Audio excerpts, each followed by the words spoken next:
જોઈ લો આજે આપણે માંડવી ભરવાનું ચાલુ કર્યું. માંડવી પણ કેવી રીતના ભરવી છે અહીંથી ભરી માંડવી. મહાદેવ મિત્રો, આ ચક્કર આપણે વાત કરવાની કે ટેકાના ભાવે કઈ રીતના મગફળીને આપણે વારો આવી જાય ને કઈ રીતના પ્રોસેસ બધી થાય છે જવાની આવવાની, અને કઈ રીતના જઈને આપણે ત્યાં જઈને બધી શું કરવાનું હોય તેની વિશે માહિતી દેવાની. તો સંપૂર્ણ વિડીયો જો આપણે બધી વિગતવારમાં વાત કરેલી છે, તો સ્ટેપ બાય સ્ટેપ અને નાખીએ છીએ નીચે.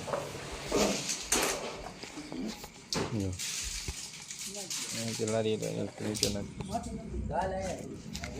ના ચંદ્રભાઈ માંડવી લઈને આવવાનું ચાલે છે.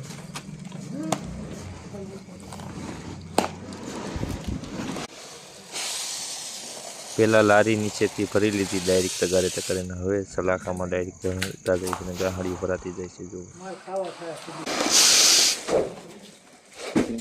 મગફળીની વાત કરીએ તો બહુ કાંઈ જાજી નથી કે 70 મણ જેવી થઈ છે.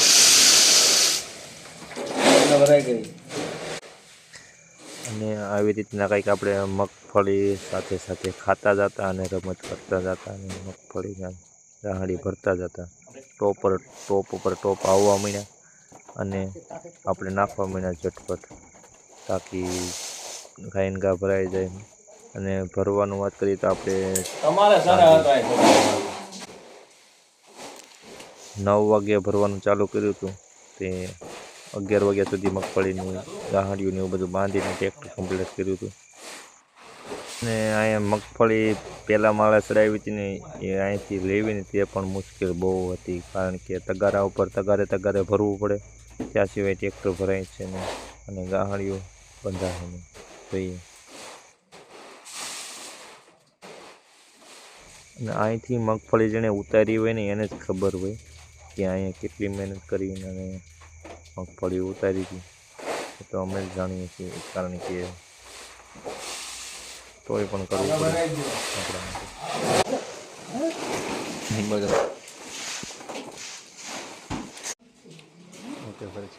અને સાથે સાથે નીચે ગાહડીઓનું ગાંઠું મારવાનું પણ ચાલુ હતું.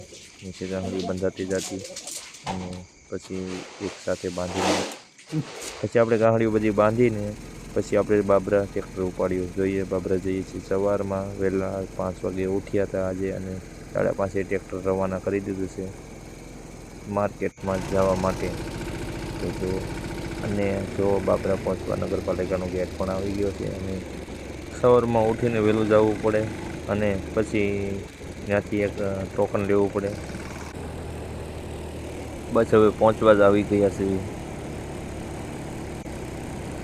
અને 1 કલાકનો ટાઈમ લાગ્યો છે આપણે અહીંયા પહોંચતા બાબરા ગામથી.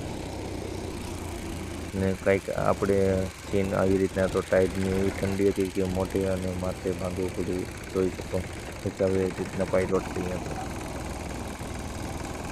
ચાલી જાય છે ટેક્ટર અને પહોંચી જ ગયા છે બાબરાની બજારમાં.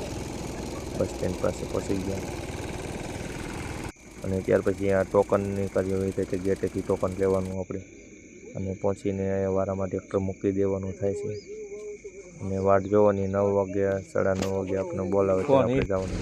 આજે આપણે આવી જશે બાબરા માર્કેટમાં જે ટેકાના ભાવે મગફળી ખરીદે છે ત્યાં જો કેટલી ટ્રાફિક. આ જો મગફળીની આવી રીતે ટ્રેક્ટરની લાઈનો લાગી છે. મગફળી ટેકાના ભાવે ખરીદે બધા જ ખેડૂતો ભાઈ બધા જ તેની પોતપોતાની મગફળી લઈને પહોંચી ગયા છે, કારણ કે બધાને સારો એવો ભાવ મળી રહે એવી આશા છે. અને આમાં કોક ખેડૂત મિત્રોને મગફળી પણ રિજેક્ટ જાય છે, કારણ કે ડેમેજ હોય 2% ડેમેજ હોય તો 2થી ઉપર હોય તો ડેમેજમાં આપણે રિજેક્ટ કરવામાં મગફળી આપણા ગામમાં વારો આવી ગયો છે.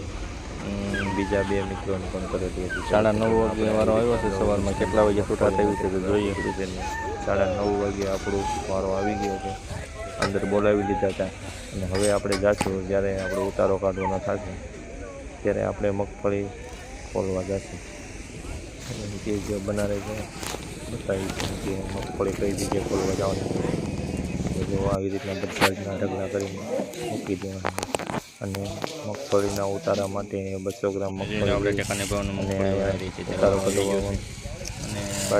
ઉતારો કાઢ્યા બાદ ત્યાર પછી આપણે કોથળા ભરવાની કાર્યવાહી શરૂ થઈ જાય છે અને 900 ગ્રામની ભરતી ભરવાનું ચાલુ થઈ જાય છે. જો તમારો કોથળામાં ભરતી સંપૂર્ણ થઈ જતી હોય તો કંઈ વાંધો નહીં, ને ઘટતી હોય તો અમને ઠપકારીને પણ કોથળા ભરવા પડે. એના માટે આપણે મજૂર તમે ચા પાણીને આપી શકો.